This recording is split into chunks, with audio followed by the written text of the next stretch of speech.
each leaf na bago will be twice bigger than the previous one. So this is a perfect time to repot it kasi talaga kapag meron ka nang nalagay dito sa ilalim, that will be divided in half. And yun yung pwede nyong itanim. So you better find out bakit nag-yellow yung leaves lang din sa other parts ng stem. Kaya ganun. Tinanggal niya that way. May tendency talaga na madali siyang masira and nagba-brown agad. Welcome back to another PLANTZILLA video, and for today's vlog, I'm gonna show you na magre-repat kami ng variegated alocasia namin. So, marami pong nagko-comment and nagtatanong about this, and since it's time na i-repat talaga siya kasi badly needed na, so i-repat namin siya today, and if you are interested, just keep watching. But before that, please do not forget to subscribe, tap the bell icon beside it so you'll be notified whenever we upload a new video. And if you are ready, let's begin.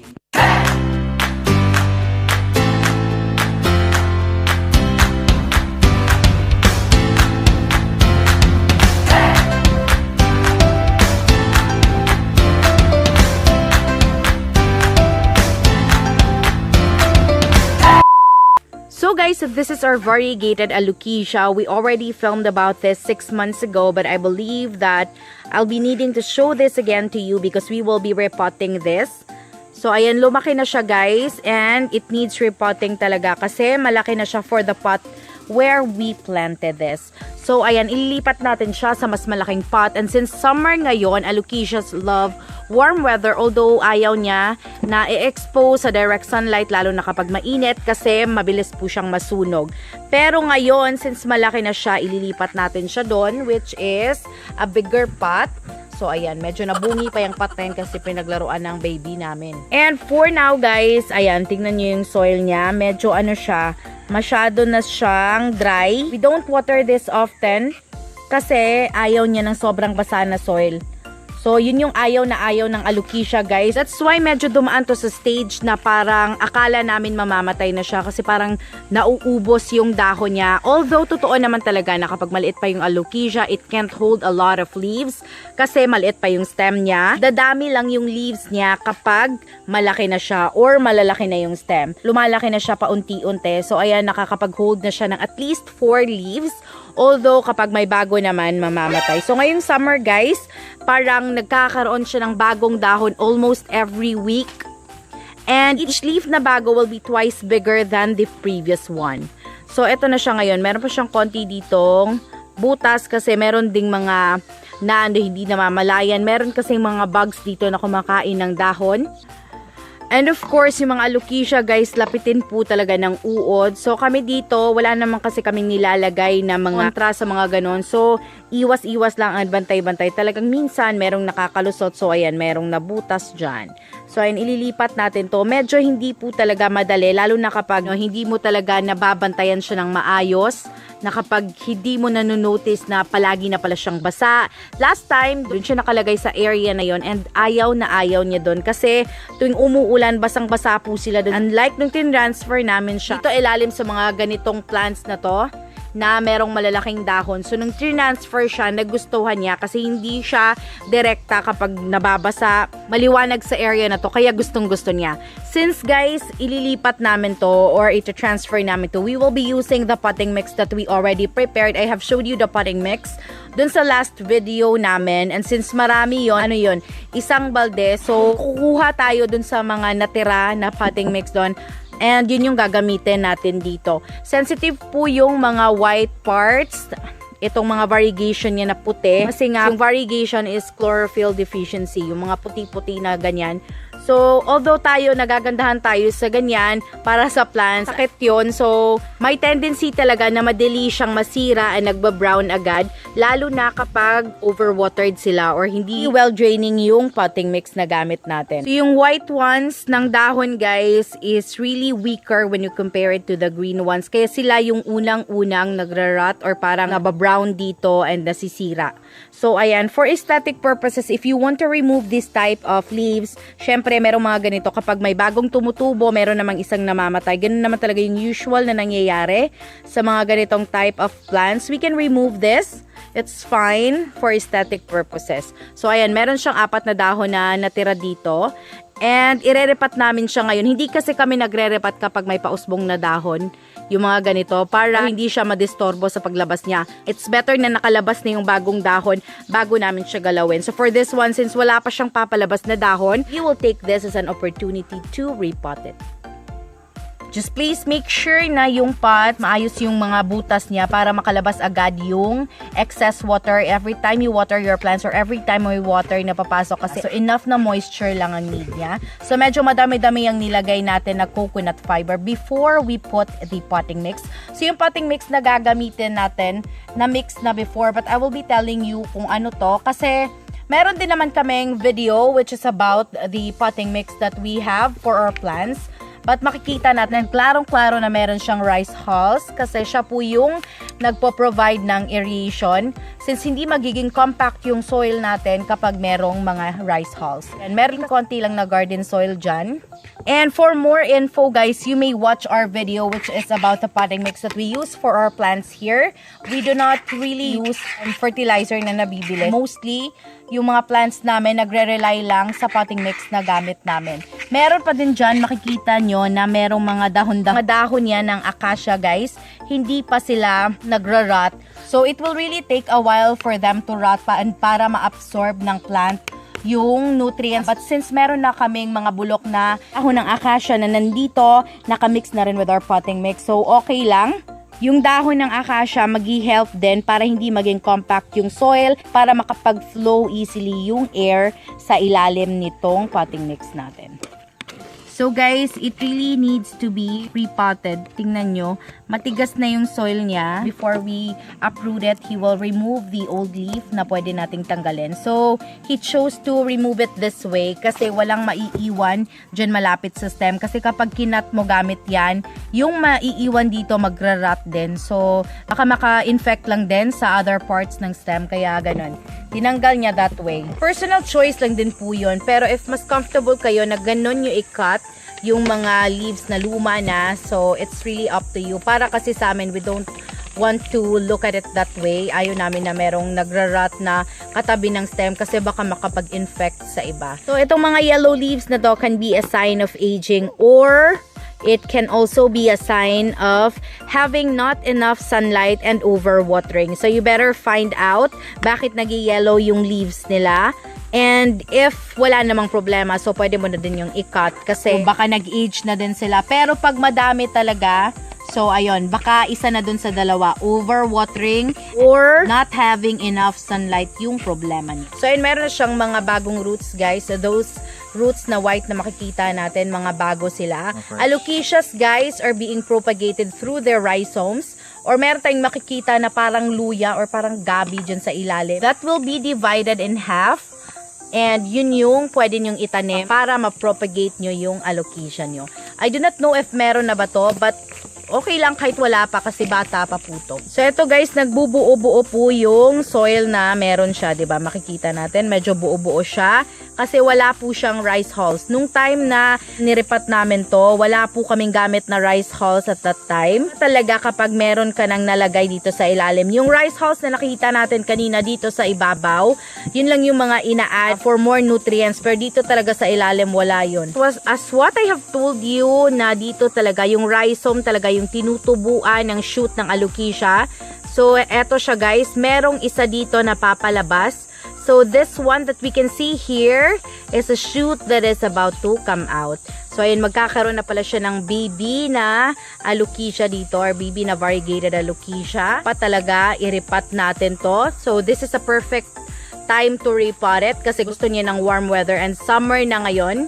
So ayan, as long as hindi siya naiinitan guys, magta-thrive siya or hindi siya na-expose sa sobrang init ng araw kasi sobrang init din naman yung panahon ngayon. So ayan yung makikita natin na papalabas dyan. Mas madali siyang lalabas. Potting mix na ganito na yung gamit natin kasi ano po siya, buhaghag and hindi magkadikit-dikit. Kasi kapag hindi pala talaga natin yan niripat dyan, since hindi naman namin alam na meron na siyang papalabas na shoot, mahihirapan siya sa paglabas kasi matigas na yung soil. So guys, ito yung mga rhizome niya na makikita natin sa ilalim. And as you can see, meron ng mga papalabas. So meron na para siyang shoots na lalabas dito So, perfect timing tong ginagawa natin. Batang ina pala to. Makikita natin na yung mga rhizomes niya sa ilalim, meron ng lumalabas. So, meron ng mga papalabas, guys. So, ikot natin para makita nyo na hindi lang iisa po yung papalabas. So, there are a lot that are about to come out. And I'm so excited to grow more of this in the future. So, ayan, this is really the best time to do this. So, I really love ito yung naisipan naming i-video today. So, ayun yung mga roots niya. So guys, since medyo sensitive siya, for us lang ha, I do not know for those of you na sanay na mag-alaga ng ganito. But for us, I find this sensitive. Kasi nga muntika na tong mamatay before. So hindi namin tatanggalin lahat ng lupa. Kung nakikita nyo na kapag yung philodendrons yung nire-repat namin, sinispray namin yung roots para matanggal lahat ng soil. For this one, we will not do it. We will be excluding this one on that usual step na ginagawa namin every time nagre-repat kami because ayaw namin na manibago siya once tin-transfer na namin. So, since merong mga bagong papalabas, dapat maging at home pa din siya kahit nasa ibang pot na siya. Mabuti nga meron na kaming mas malaking pot na ready dito para sa kanya para lalaki pa siya. Kasi kung yung pot lang yon, pababayaan lang namin na yung pot lang na yon yung paglalagyan sa kanya. So, ma-outgrow niya yung pot na yon and wala na siyang mapagkukunan ng nutrients. So, nakikita nyo naman sa soil kanina, 'di ba? Sobrang tigas niya. Wala nang makukuha na nutrients doon. Eto, mas maigi na maghanap tayo ng bago or gagawa tayo ng bago para healthy siya palagi. So, personal choice to ng paglalagay po niya dito sa loob ng pot. So, iikot niya dyan. Inilabas muna yung ibang roots dyan para hindi sila magkabuhol-buhol sa ilalim at para maiwasan na merong mabale since meron siyang mga babies that are about to come out in the future. So, ayan. Para maayos na ilagay dyan sa loob ng pot. For aesthetic purposes, it would be best na ilagay talaga sa gitna. So, this time we will be adding the potting mix. And since gusto natin talaga ng total aeration when it comes to the roots na nasa ilalim para maiwasan na dense yung soil kasi hindi talaga makakapag-breathe ng maayos. Ayan, naglalagay pa siya ng additional coconut fiber bago tayo mag-add ng additional potting mix. Anyway guys, just a tip ha, habang nag-aano siya dyan kasi naglalagay pa siya ng mga coconut fiber bago maglagay ng potting mix. I'll be giving you a quick tip. Kung sa philodendrons, we do misting almost every night. Dito sa alocasia na to guys, hindi talaga namin yung ginagawa. Ayaw po ng alocasia na minimist yung dahon niya because nag-i-encourage siya ng leaf disease. Yun din yung isa sa mga dahilan kung bakit nagbabrown yung mga white na variegation niya. Ito mga patches na white. So, iwasan na lang natin na i-mist yung dahon. And if you wish to water your alocasia guys, you water it in the soil. So, ayun. Pero, syempre, konti lang. Konti lang yung i-water natin. Do not overwater your plants, especially if hindi ka sure kung well-draining ba yung potting mix mo. And if you see, if meron kang variegated alocasia and chinek mo ngayon, nakikita mo na mukhang hindi na healthy yung soil, it's best to repot it right away para tumubo siya. Meron din mga nag-comment na nahihirapan sila sa variegated alocasia, especially yung nahirapan kasi palaging namamatay yung variegated alocasia niya. Based on our experience, na iwasan namin yung possible na pagkamatay nito nung tin-transfer namin. Yun talaga yung main reason bakit naiwasan namin yun. Nung hindi na siya in-expose sa sobrang ulan guys, yun talaga. Yung sa mama ko guys, sobrang kaedad lang nito. So, hindi naagapan or hindi niya kasi namalaya na ganun pala yung problem. Bakit? Parang paunti-unting nauubos yung dahon, paunti-unti siyang paliit ng paliit. Hindi niya naagapan na yun yung reason, yung sobrang basa, yung sobrang ulan kasi nung time na yon, yung mga December, 'di ba? October to December palaging umuulan and hindi niya namalayan na isa yun sa nagiging problema ng variegated alocasia niya. So yun hindi niya naagapan kaya namatay po yung variegated alocasia. And I will be showing you as well yung kapatid din nito, galing din sa pinsan ko, variegated alocasia, kung ano ning itsura ngayon. That time, mas malaki yung sa kanya. So guys, mas malaki talaga yung sa kanya and I was really sad looking at her own variegated alocasia. Bakit ganun? Bakit yung amin parang paubos? Yung kanya malaki na. Pero since same thing happened, ganon, hindi niya nabantayan kung ano yung problema ng variegated alocasia niya. I will be showing you kung ano na yung itsura ng variegated alocasia na ngayon. A few moments later. So guys, this is it. And ipapakita ko siya sa inyo. So this is my hand. So ayan, nakikita nyo siya ng maayos. Ito yon.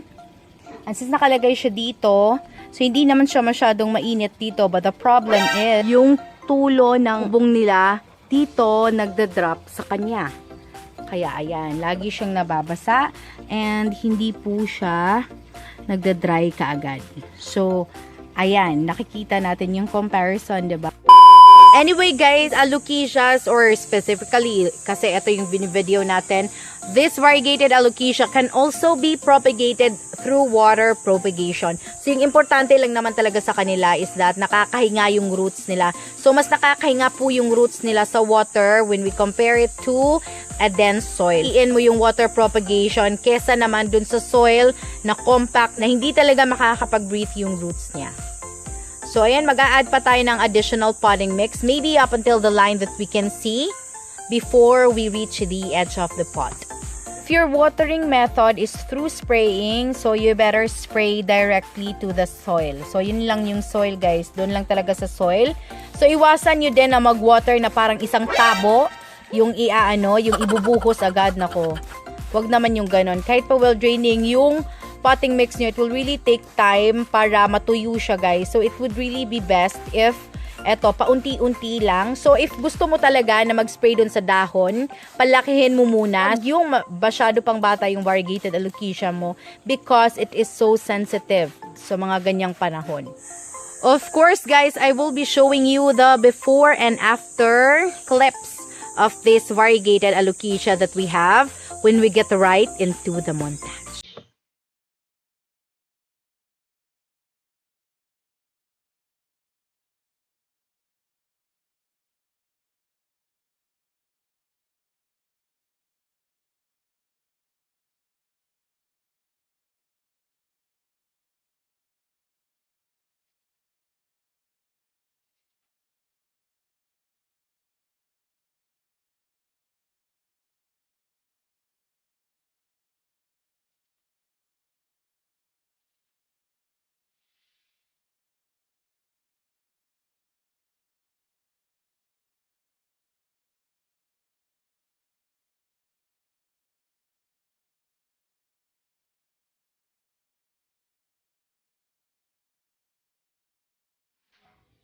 So, quick shout out. Shout out to Gloria Arana from Cebu. Thank you so much for watching. Also to Ma'am Ofelia Mendoza of Castillejos, Zambales. Shout out din po kay Sir Jomar Caniaga from Norzagaray, Bulacan. And so shout out to Luisa Abejo from Batangas City. Shout out din po kay Jasner Gilotin and to Miss Ava Gonzalez. So, greetings to the Daronday clan from Quezon City. So, that's from Ava Gonzalez. And shout out to Commander Kidlat Gaming. And I'm happy that you made it till the end of this video. It has been Maria, the voice of PLANTZILLA BHL. If you haven't subscribed, please click the subscribe button. Tap nyo na din yung bell icon para ma-notify kayo whenever we upload a new video. Bye, guys!